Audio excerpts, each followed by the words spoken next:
Olá, pessoal, tudo bem com vocês? Aqui quem está falando é a professora Daiane. Estou aqui para fazer a explicação dos conteúdos da semana 4 do Plano de Estudo Tutorado de Geografia, volume 6, para o 9º ano.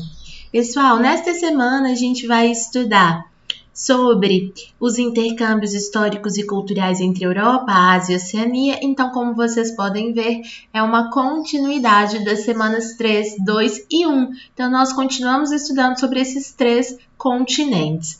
Mas gostaria de ressaltar para vocês que o foco da semana 4 é especialmente a desigualdade mundial no acesso aos recursos alimentares. Então, percebam com muita atenção, este é o nosso tema: desigualdade mundial de acesso aos recursos alimentares.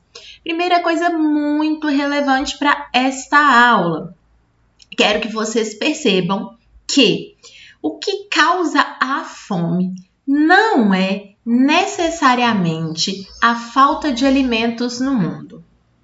Existem pessoas subalimentadas e pessoas com desnutrição, não pela falta de alimentos no mundo em geral, mas pela má distribuição dos recursos alimentares ou ainda por outros fatores. E é interessante que o PET, no segundo parágrafo, ele já traz quais dos fatores se relacionam à fome. Então, vamos lá. Primeiro fator: secas e inundações. Mudanças climáticas, violência, conflitos e guerras civis, concentração de renda e da produção. Então, a fome está muito mais associada a esses fatores do que propriamente dita a falta de alimentos no mundo. O que a gente observa no geral? Como a pobreza, a concentração da renda, a concentração da produção, a violência tem muita relação com a fome, a gente observa que os países que têm melhor acesso, atenção, os países que têm melhor acesso aos alimentos são os países considerados ricos. Então, é o que a gente observa aqui, ó. O acesso aos alimentos está concentrado em países ou grupos populacionais ricos. Por sua vez, a fome atinge principalmente as populações mais pobres. Vamos observar com muita atenção este gráfico. Vou ajudar vocês a compreender este gráfico. Nós temos aqui 2 eixos. O eixo vertical, que apresenta a quantidade de pessoas subalimentadas em porcentagem, e nós temos o eixo horizontal, que representa o ano estudado.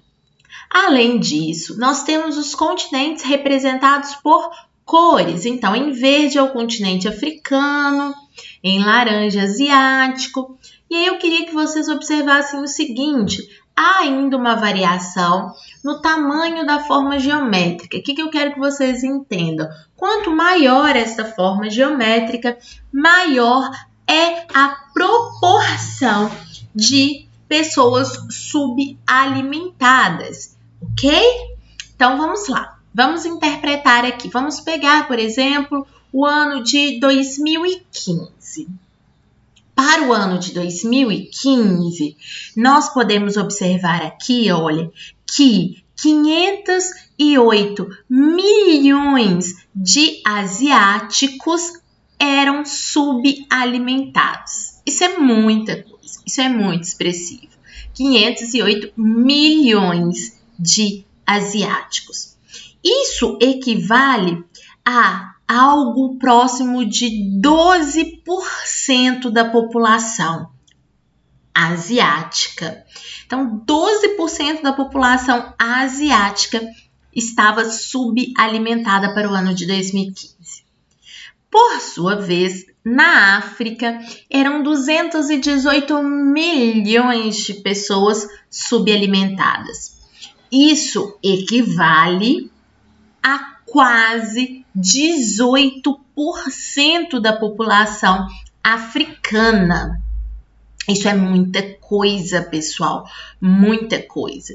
Vamos ver agora a América Latina. Então, para o ano de 2015, na América Latina, a proporção era de 40 milhões de pessoas subalimentadas. Isto equivalia a algo em torno de 6% da população latino-americana. Ok? Não sei se vocês compreenderam a análise do gráfico, e aí dá para a gente perceber que a América do Norte, atenção, a América do Norte e Europa, que estão aqui em roxinho, para o ano de 2015, apresentavam as menores taxas de pessoas subalimentadas. E por que é importante grifar isso, professora? Porque a América do Norte e a Europa abrange os países mais ricos e desenvolvidos do planeta. E é exatamente neles que há um índice de subalimentação bem pequeno, quase que eu diria aqui próximo de 0%, ok? Algo em torno aí de 1, 2%. Diferentemente do continente africano, por exemplo, em que essa proporção atingiu algo aí em torno de 18% da população, ok? Por fim, o PET traz aqui um texto, uma reportagem que reforça aquilo que a gente viu anteriormente. O que causa fome não é a baixa produção de alimentos. O mundo ainda produz muita comida e a comida é suficiente. Então, o problema da fome são aqueles fatores que eu mostrei para vocês: seca, enchentes, mudanças climáticas, pobreza, conflitos, má distribuição dos recursos. Existe uma organização dentro das Nações Unidas que é responsável por gerenciar as questões relacionadas à fome. Essa organização é a FAO. O significado da sigla é Organização das Nações Unidas para a Agricultura e Alimentação. A FAO fez um estudo em 2016 e mostrou que a produção de alimentos é suficiente. Então, prestem atenção. A produção mundial de alimentos é suficiente. Mas esse mesmo estudo também mostrou que em cada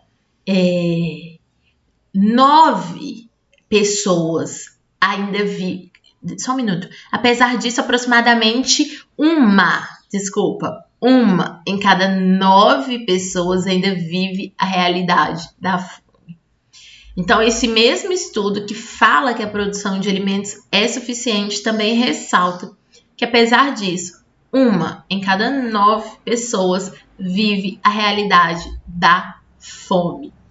Além disso, esse estudo também ressalta o seguinte: olha, durante muito tempo, as políticas de combate à fome eram voltadas apenas a uma ajuda emergencial e ao aumento da produção. Então, olha, políticas de combate à fome eram voltadas à ajuda emergencial e ao aumento da produção. Ou seja, o que essas políticas mostravam?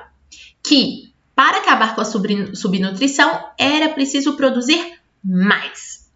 Só que, com o passar do tempo, foi possível perceber que mesmo com o aumento dessa produção, mesmo com essas metas traçadas, elas não foram alcançadas. Diante disso, hoje, a FAO, que é a Organização das Nações Unidas para a Alimentação e Agricultura, já compreendeu que as políticas para a alimentação devem tratar de 2 aspectos principais: a pobreza A gente precisa levar em consideração que a comida não chega a quem precisa, porque muitas das vezes essas pessoas não têm dinheiro para comprá-la, né? Então não é uma questão de que não haja comida suficiente. A pessoa não tem o dinheiro necessário para comprar por essa comida. E um outro aspecto importante é o aspecto da territorialidade, ou seja, cada lugar tem questões específicas e é preciso compreender isso. Por exemplo, pessoas que vivem no campo não necessariamente têm as mesmas causas da fome como pessoas que vivem na cidade. Então, toda política voltada para a alimentação deve levar em consideração a territorialidade, que busca isso, levar em conta as questões específicas de cada lugar.